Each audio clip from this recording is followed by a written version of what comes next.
नमस्कार दोस्तों, मैं अंकुर उपाध्याय स्वागत करता हूं आप सभी का एक बार फिर से अपनी नई वीडियो में। बाजार में एक्शन है और स्टॉक स्पेसिफिक ज्यादा एक्शन है। एक एक करके आप सभी के साथ सारी डिटेल शेयर करता हूं। शुरू करते हैं बिना किसी देरी के। सबसे पहले निफ्टी आज अपनी रेंज के ऊपर वाले पार्ट पे गया एक बार फिर, जो कि हमें बहुत अच्छा लगा। 24,200 तक गया, 24,220 का हाई भी हिट करा, लेकिन वहां टिका नहीं, वहां से नीचे आ गया और नीचे काफी शार्प आया। अभी केवल पॉजिटिव रह गया है, यानी कि फ्लैट रह गया है, किसी वक्त लाल निशान में फिसल सकता है। अभी से 10 मिनट पहले लाल निशान में फिसल भी गया था। अब सबसे पहले आप लेवल समझ लीजिए। 24,075 पे हम लोग ट्रेड कर रहे हैं, 24 पॉइंट नीचे है निफ्टी पे। 24,000 हमारे लिए इंपॉर्टेंट लेवल है, वो ब्रेक नहीं होना चाहिए। अगर 24,000 ब्रेक होता है तो फिर टेंशन बढ़ेगी और नीचे 200 पॉइंट की रेंज खुल जाएगी, जिसकी संभावनाएं बहुत कम है। अब ऊपर 24,200 हमारे लिए ऊपर का पार्ट है, जो रेजिस्टेंस के रूप में काम करेगा।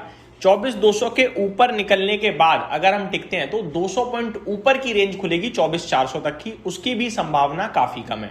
मोटा मोटी देखा जाए तो 24,000 और 24,200 इस बीच में बाजार घूम सकता है। निफ्टी लेवल्स पे ऊपर और नीचे दोनों तरफ 50-50 पॉइंट्स का कुशन दे दीजिएगा। आगे बात करी जाए ब्रॉडर मार्केट की, तो Nifty, bank Nifty, mid cap bank Nifty 1/3% ऊपर है। सेंसेक्स फ्लैट टू पॉजिटिव है। स्मॉल कैप इंडेक्स 0.6% ऊपर है।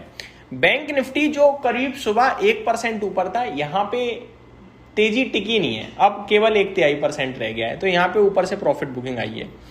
आगे मैं आप सभी के साथ बात करूं कच्चा तेल, ये अभी भी परेशानी का विषय बना हुआ है। $85 बैरल्स पे कच्चा तेल अभी भी ट्रेड कर रहा है, अच्छे साइन नहीं है।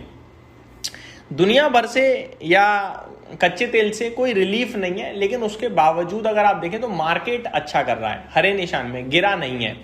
ना केवल अपना बाजार बल्कि ग्लोबल मार्केट्स भी अच्छा कर रहे हैं। कच्चा तेल टेंशन है, यूएस ईरान के बीच में टेंशन है, लेकिन मार्केट्स इसे अवॉइड इग्नोर कर रहे हैं। हो सकता है मार्केट को यह लगता है कि भैया फंडामेंटल तो वीक ही है कच्चे तेल के, सप्लाई ज्यादा है, डिमांड कम है, तो ये जो विवाद चल रहा है ये भी जल्दी शांत हो जाएगा, तो क्यों ही बढ़ना। अदरवाइज कच्चा तेल $85 और यूएस ईरान के बीच में लगातार विवाद बढ़ता जाना, ये अच्छे साइन बिल्कुल भी नहीं है। इससे गिर सकते थे बाजार, लेकिन नहीं गिरे। अब अगर मैं आप सभी के साथ बात करूं एशियन मार्केट्स की, तो निकाई 1.5% ऊपर, शंघाई फ्लैट टू नेगेटिव है, हैंगसेंग 1.4% अप है, कॉस्पी 6% ऊपर है, निफ्टी अपना अभी तक फ्लैट टू पॉजिटिव है, ताइवान 2% ऊपर है। तो ज्यादातर मार्केट अच्छा कर रहे हैं।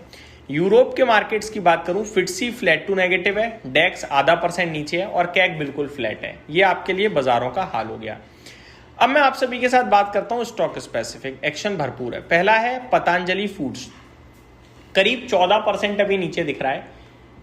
सुबह 18% तक गिरा था ये शेयर, अभी 14% नीचे है, 350 पे है। करीब 328 का इसने 52 वीक लो हिट करा है।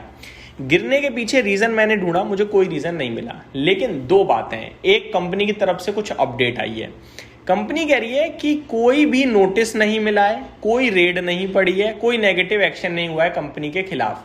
तो ये कंपनी ने क्लैरिफाई किया है, जिसमें कोई रूमर नहीं है ऐसा मार्केट में कि इन सारी चीजों को दर्शाता हो।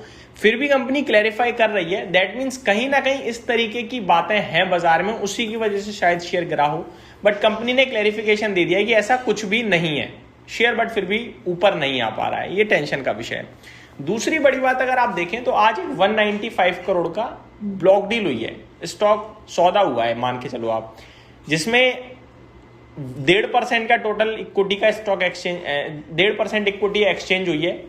बायर और सेलर अभी तक पता नहीं है, अननोन है। तो एक तो पतंजलि फूड है जो बड़े एक्शन में आज। दूसरा स्टॉक है टाटा एलेक्साई, 5% नीचे। कल इसके नतीजे आए थे, वीक नंबर्स थे, ऑलरेडी काफी टूटा हुआ है, 55 के पीई पे है। गिरने की बात करें तो और गिर सकता है, लेने की बात करें तो अभी नहीं लेना चाहिए, लेकिन अगर ऑलरेडी इन्वेस्टर हो, लॉस में बैठे हो, तो अभी बेचना भी नहीं चाहिए। खराब समय चल रहा है, ऐसा मेरा मानना है। वेट एंड वॉच करना चाहिए कम से कम 1 से 2 क्वार्टर और। तीसरे स्टॉक की बात करी जाए तो रिजल्ट्स के दम पर नुवोको विस्तास लगातार दूसरे दिन तेजी करता हुआ दिख रहा है, दमदार वाली। रिजल्ट्स की बात करूं तो नंबर्स आए हैं आईसीआईसीआई प्रूडेंशियल लाइफ इंश्योरेंस के, बाजार को बेहद पसंद आ रहे हैं नंबर्स। स्टॉक 4.5% ऊपर भी खड़ा है। नंबर्स 300 करोड़ से मुनाफा 390 करोड़ पे हो गया है। VNB 460 करोड़ से 570 करोड़ पे 25% की ग्रोथ आई है। VNB मार्जिन 26.7% पे आए हैं 24.5% से बढ़कर। अगर रेवेन्यू की बात करूं 8500 करोड़ से 9740 करोड़, तो सुपर नंबर है और स्टॉक भी भागता हुआ दिख रहा है। अगला स्टॉक है ओरिएंटल होटल्स। नंबर्स भी वीक हैं, शेयर भी 3.25% नीचे है। अगला है union bank of India. Numbers अच्छे नहीं है लेकिन शेयर 1.25% ऊपर है। क्लियर कट बता रहा हूं, नंबर अच्छे नहीं है। क्यों नहीं है अच्छे? क्रेडिट ग्रोथ 12.5% की है, गाइडेंस 13 से 14% थी, गाइडेंस से कम है।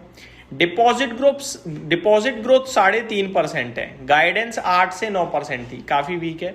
मुनाफा ठीक है, और अगर आप एसेट क्वालिटी देखें तो वो ठीक है, लेकिन ऐसे कुछ नहीं है कि बहुत ही स्ट्रांग हो, जैसे कि फ्रेश स्लिपेजेस 2000 करोड़ से बढ़कर 2060 करोड़ हो गई हैं। तो मेरे को तो न्यूट्रल टू नेगेटिव ही नंबर लग रहे हैं, बट शेयर ऊपर खड़ा है, वो एक अलग केस है।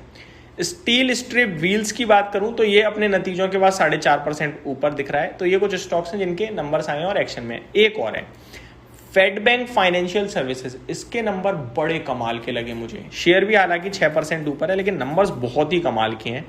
AUM ग्रोथ 35% की है, अनुमान था 20 से 25% का। अनुमान नहीं, कंपनी की गाइडेंस थी, तो बड़े मार्जिन से बीट कराए। तो ये मेरी तरफ से कुछ स्टॉक्स थे जिनके बारे में मैंने आपके साथ शेयर किया अपडेट या रिजल्ट्स के बेसिस पे। यही समाप्त करता हूँ इस वीडियो को। Thank you so much for watching this video. Have a great day guys.